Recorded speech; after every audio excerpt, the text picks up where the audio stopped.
সারাদিন রোজা রাখার পর ইফতারিটা যদি একটু হেলদি ওয়েতে করতে চান তাহলে অবশ্যই ট্রাই করতে পারেন এই ভীষণ মজার ছোলা মাখা। তাছাড়া প্রতিদিন একঘেয়েমে ছোলা ভুনা করতে করতে আমি তো ভীষণ বিরক্ত, তাই আজকে বানিয়ে নিলাম ভীষণ মজার ছোলা মাখা। এই ছোলা মাখা বানানো যত সহজ, খেতে এত বেশি মজা কি বলবো। এখানে আমি 1 কাপ ছোলার ডাল সারা রাত ভিজিয়ে রেখেছিলাম, তারপর খুব ভালো করে ধুয়ে নিয়েছি। এরপর সিদ্ধ করার জন্য এগুলোকে একটা প্রেশার কুকারে দিয়ে দিচ্ছি, তাতে করে আমার সময় অনেকটা বেঁচে যাবে। প্রেশার কুকারে সিদ্ধ করতে খুব একটা পানি দেওয়ার প্রয়োজন হয় না, অল্প পরিমাণে পানি দিয়েছি, সাথে দিয়েছি একটা তেজপাতা, 1 টুকরো দারচিনি, 2টা এলাচ আর দিয়েছি 1 চামচ লবণ। এবার সবগুলোকে নেড়ে চেড়ে ঢাকনা দিয়ে লাগিয়ে দিলাম। তাই বুটগুলো সিদ্ধ হতে থাক, এদিকে আমি ছোলা মাখার জন্য বাকি প্রিপারেশনটা করে নিচ্ছি। ছোলা মাখার জন্য নিয়েছি একটা শসা, একটা টমেটো, লেবু, পেঁয়াজ, কাঁচামরিচ আর নিয়েছি পরিমাণ মতো তেঁতুল। এবার তেঁতুলটাকে একটু পানি দিয়ে ভিজিয়ে রাখছি কিছুক্ষণ, যাতে করে রসটা তাড়াতাড়ি বের করা যায়। এদিকে আমি শসাটা কেটে নিচ্ছি, একটু বড় বড় করে কেটে নিচ্ছি, অনেকটা ছোলার বুট যেরকম সেই সাইজের করে কেটে নিচ্ছি। সবগুলোকে একই সাইজের করে কাটবো, যাতে করে সবগুলো দেখতে একই রকম লাগে। আচ্ছা, আপনারা ইফতারিতে ছোলা মাখা কারা কারা খেতে পছন্দ করেন অবশ্যই কমেন্ট করে জানাতে ভুলবেন না। আমি তো প্রায় করি, আমার কাছে ভালো লাগে।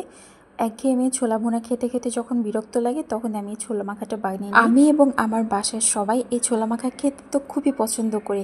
মাঝে মাঝে আমরা এটাতে চানাচুর মুড়ি ব্যবহার করি, তবে এখন যেহেতু রমজান মাস চানাচুরটা ব্যবহার করছি না। তবে হ্যাঁ, যদি আপনারা খেতে পছন্দ করেন বা আপনাদের অ্যাসিডিটির কোনো প্রবলেম না থাকে তাহলে আপনারা অবশ্যই সেটাও দিতে পারেন। আর এই ছোলা মাখা কিন্তু ডায়েটের জন্য খুবই ভালো।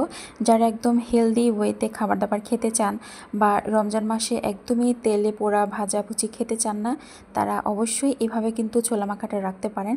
এটা ভীষণ হেলদি একটা খাবার, কারণ এটাতে কোনো ধরনের তেল ব্যবহার হচ্ছে না, কোনো আলু ব্যবহার হচ্ছে না, শসা, টমেটো, পেঁয়াজ এগুলো দিয়ে বানানো হচ্ছে। এবং আপনারা চাইলে অবশ্যই এখানে টক দই ব্যবহার করতে পারেন, সেটা দিলে তো আরও ভালো।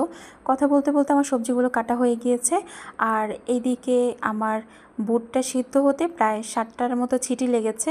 একদম পারফেক্টলি বুটগুলো সিদ্ধ হয়েছে। ছোলা মাখার জন্য বুটগুলোকে খুব ভালো করে সিদ্ধ করতে হবে যেন একদমই সফট থাকে, তাহলে ছোলা মাখাটা খেতে খুবই ভালো লাগে। আর এই ছোলা মাখাটা বানানো খুবই সহজ, আর এটা কিন্তু অনেকটা সময় আমাদের বাঁচিয়ে দেয়। চাইলে একসাথে বেশি করে ছোলা সিদ্ধ করে রেখে দিতে পারেন ডিপ ফ্রিজে, এরপর ঝটপট নামিয়ে এভাবে ছোলা মাখিয়ে খেতে পারেন ইফতারিতে। আর একটা বাটিতে আমি যে পরিমাণ ছোলা আজকে মাখবো সেই পরিমাণ ছোলা নিয়ে নিলাম, তারপর দিয়ে দিলাম শসা, টমেটো, পেঁয়াজ কুচি, কাঁচামরিচ, স্বাদ মতো দিয়ে দিলাম লবণ, আর দিয়ে দিচ্ছি সামান্য পরিমাণ চাট মশলা। তারপর এই যে তেঁতুলটা ভিজিয়ে রেখেছিলাম সেখান থেকে তেঁতুলের কাঠটাও দিয়ে দিলাম। এবার সবগুলোকে খুব ভালো করে মাখিয়ে নিচ্ছি, আর একটু লেবুর রস ছিটিয়ে দিচ্ছি যাতে করে টেস্ট আরেকটু ভালো লাগে। এই তো খুব কম সময় তৈরি হয়ে গেল ছোলা মাখা। এটা বানানো যত সহজ, খেতে তো ভীষণ মজা। খুব সহজ আর মজাদার রেসিপি পেতে আমার চ্যানেলটি সাবস্ক্রাইব করে চ্যানেলের পাশেই থাকুন এবং পাশে থাকা বেল আইকনটি ক্লিক করুন। ধন্যবাদ।